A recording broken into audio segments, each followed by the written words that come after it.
Standing beside me is Brandon Jaikaran. Yesterday he would have scored 400 not out from just 231 balls, hitting 55 fours and 12 maximums, as DCC would have piled on 666 for 3 against Diplomats. It must be noted that Diplomat side, I understand, we just had about 8 fielders.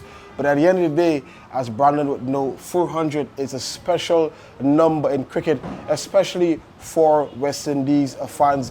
Brandon, scoring 400 in a competitive match, how does it feel? You know, it's a surreal feeling. It still hasn't sunk in as yet, but yeah, it just shows like all my hard work has been paying off, and I'm just happy right now. Before, I know you would have ended day one at a certain score overnight. Was there any thoughts that you could have gone on and gotten that mark?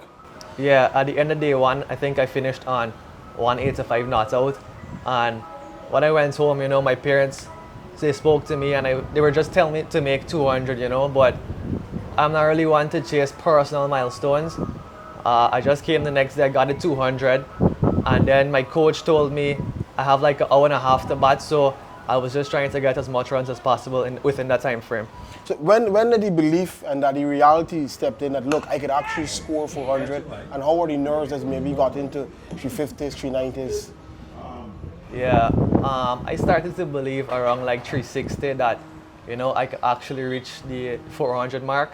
And I wasn't really nervous, you know. I think I was more nervous like when I was on 90, you know, to get the first 100. But after that was just, you know, I remained calm and composed and try as best as possible to reach the famous milestone.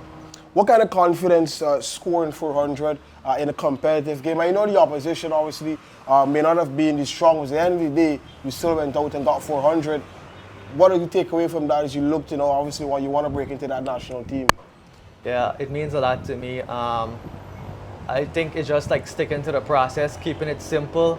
I had the pleasure to train with the Harp Eagles before they departed, and I think I gained some valuable knowledge from them, and I think it's been shown at the local level recently.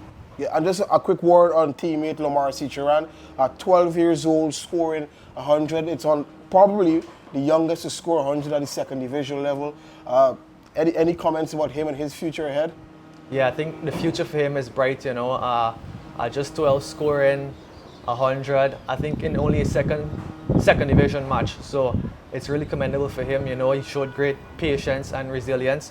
So I'm just really happy for him right now. Yeah, certainly all cricket fans in Guyana will be hoping a lot more hundreds, especially those in the caliber of 400 from Brandon Jaikaran and also young Lomar Seecharan.